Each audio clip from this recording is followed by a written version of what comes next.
Hello friends, welcome to the new episode of my channel. আমি অরিত্র। এখন আমরা কথা বলছি ব্রহ্মার্জুন বলে বাংলা ছবিটা নিয়ে, যেটা ডিরেক্ট করেছেন সৌভিক দে এবং ছবিতে লিড চরিত্র প্লে করেছে রোহন এবং অনিন্দ রয়েছে। এছাড়া প্রিয়াঙ্কা ভট্টাচার্য রয়েছে, মুকেশ তিওয়ারি রয়েছে, জারিনা বাহাব রয়েছে, তো অনেকে রয়েছে আর কি, খরাজ মুখার্জিও রয়েছে। তো এখানে আমরা ঝাড়খণ্ডের একটা গল্প দেখতে পাচ্ছি, যেখানে দুটো গ্যাং লিডার রয়েছে এবং ব্রহ্মার্জুন বলে দুটো ছেলে। তার মধ্যে এই অর্জুন হচ্ছে পুরোপুরি অরফ্যান, মানে তার কেউ নেই। আর অন্যদিকে ব্রহ্মার মা ছিল, ব্রহ্মার মাই আর কি অর্জুনকে আশ্রয় দিয়েছিল। এরা একসাথে বন্ধু হয়ে যায় ছোটবেলাতে। এবার এরা নিজেদের কি করে এম্পায়ার তৈরি করছে, কি করছে সেটা নিয়ে পুরো গল্পটা আর কি। এবং তারপরে আদৌ কি এরা দুজন দুজনের শত্রু হয়ে যাচ্ছে না কি হচ্ছে সেটা নিয়ে পুরো গল্পটা আর কি। তো সব থেকে প্রথম কথা হচ্ছে যে ব্যাকড্রপটাকে সেট আপ করা হয়েছে, যে লোকেশনটাকে ব্যবহার করা হয়েছে, যে জিওগ্রাফিক্যাল লোকেশনটাকে, সেটা কিন্তু ভালো করে গল্পের মধ্যে ফুটে এসছে। ঠিক আছে, মানে যে লোকেশনটা ইউজ করেছে, যে এখানে গাঁজার স্মাগলিং ইত্যাদি দেখিয়েছে, সেগুলো কিন্তু দেখতে ভালো লাগছিল। এবং ছবির প্রথম দিকটা যেভাবে স্টার্ট হয়েছিল সেটা কিন্তু যথেষ্ট প্রমিসিং, বিকজ এটা একটা টেমপ্লেট ফলো করে, যে ওই র্যাগস টু রিচেস যে টেমপ্লেটটা, সেটা কিন্তু বেশ ভালো। এবং প্রথমে একটা ওরা মানে দেখবেন একটা গান, যেটা ওদের টাইটেলটা একটা ব্রহ্মা রে বলে, সেই গানটার মধ্যে ওরা না কিছু এআই দিয়ে আর কি, মানে একটা যুদ্ধের মতো একটা জিনিস সেট আপ করে দেখিয়েছিল। আমি দেখবেন রিয়াকশন যখন দিয়েছিলাম সেখানে বলেছিলাম। এবার সেইটাকে এরা প্রথমে ইউজ করেছে, দিয়ে আর কি ওয়ার্ল্ডটার ব্যাপারে একটা ডিটেল ইনফরমেশন আমাদেরকে দিয়ে দিয়েছে।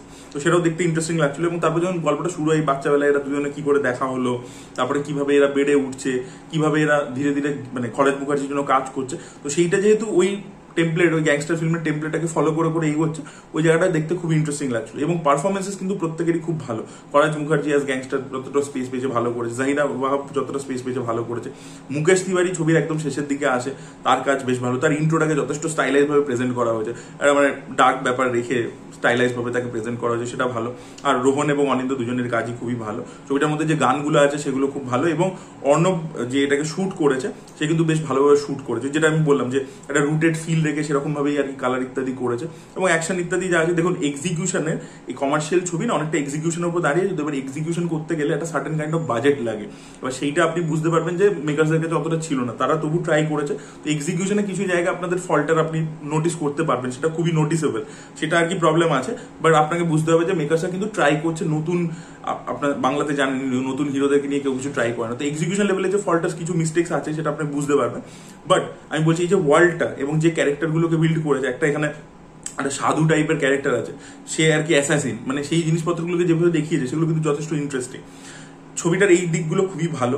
এবং যেটা বললাম যে অ্যাকশন যত অল্প বিস্তর রয়েছে সেগুলো কিন্তু ভালো করে করা হয়েছে। আর ডিরেক্টর সৌভিক দে যে ছবির স্ক্রিন প্লেও লিখেছেন, সে একটা কাজ করেছে কি, যে মানে ধরুন একটা ঘটনাকে আগে দেখিয়ে দিচ্ছে, তারপরে ফ্ল্যাশ কাটে আর কি কারণটা দেখাচ্ছে। মানে এই ট্রিটমেন্ট আমরা দেখেছি, এরকম নয় যে দেখিনি। বাট ওটাতে কি হচ্ছে, যে যে ঘটনাগুলো এরা ঘটাচ্ছে, দুজন মিলে প্ল্যান করছে, এগুলো দেখতে ইন্টারেস্টিং লাগছে আর কি।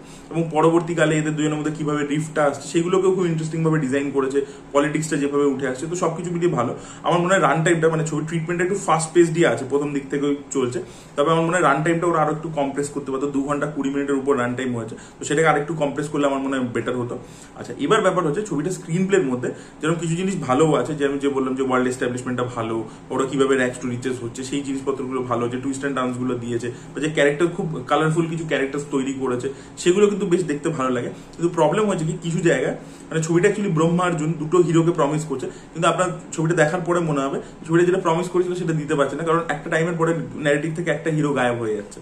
তো সেইটা আমার মনে হয় দুটো হিরোর মধ্যে ব্যালেন্স করে ন্যারেটিভটা রাখলে আমার মনে হয় অনেক বেটার হতো।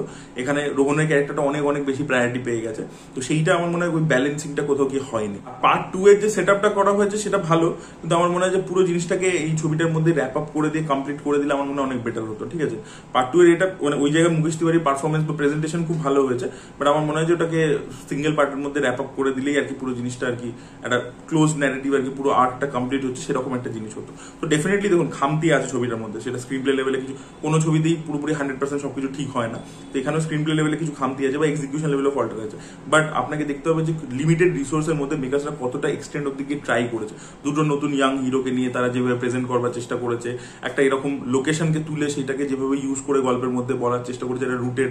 এবং সিনেমাটোগ্রাফির মধ্যে কিন্তু যথেষ্ট ইনোভেটিভনেস আছে, লম্বা লম্বা টেক্স রাখা হয়েছে, বা যেভাবে স্টাইলাইজ ভাবে ড্রোন শটস ব্যবহার করা হয়েছে, হ্যান্ডেল ক্যামেরা ব্যবহার করা হয়েছে, সেগুলোর জন্য ওভারঅল মেকিং কিন্তু মেকাররা নিজের দিক থেকে যত যতটা পেরেছে পুশ করবার চেষ্টা করেছে। তো সেই ব্রেভ অ্যাটেম্পটার জন্য আপনারা অবশ্যই কি একবার হলে দেখতে পারেন ছবিটা, তাহলে আপনি বুঝতে পারবেন যে হ্যাঁ দেখুন, কারণ এখানে কমার্শিয়াল হিরো উঠে আসছে না। যদি আপনি ছবিটাকে সাপোর্ট করেন তাহলে দুটো কমার্শিয়াল হিরো উঠে আসবে, এবং একজন নতুন ডিরেক্টর যে কিন্তু নিজের চেষ্টায় পরপর উইদাউট এনি সাপোর্ট অনেকগুলো ছবি করছে, সেগুলোর মধ্যে ডেফিনেটলি প্রত্যেকটা ছবিতে সে একটু একটু করে ইমপ্রুভ করছে। তো এটাতে আমার মনে হয় ব্রহ্মার্জুন তার আগেরগুলো ছবির থেকে অনেক অনেক বেটার হয়েছে in terms of production value, in terms of making. তো আবার এটা যদি বেটার পারফর্ম করে, বিকজ প্রমোশনের দিক থেকে মেকার্সরা কোনো খামতি রাখেনি, এই ধরনের ছবি যা বাজেটের ছবি সেই অনুযায়ী প্রমোশন যথেষ্ট ভালো করেছে। তো এবার আমার মনে হয় কোথাও কি নেক্সট লেভেলে মানে পরবর্তীকালে সেটা আরো ইমপ্রুভ করবে, আরো বেটার কিছু ডেলিভার করবার চেষ্টা করবে। তো এটাই বলা ছিল। আপনারা যদি দেখেছেন আপনাদের মতামত অবশ্যই কমেন্টে জানাবেন। এই ভিডিওটা ভালো লেগে থাকলে লাইক করুন, শেয়ার করুন, চ্যানেলকে সাবস্ক্রাইব করতে ভুলবেন না।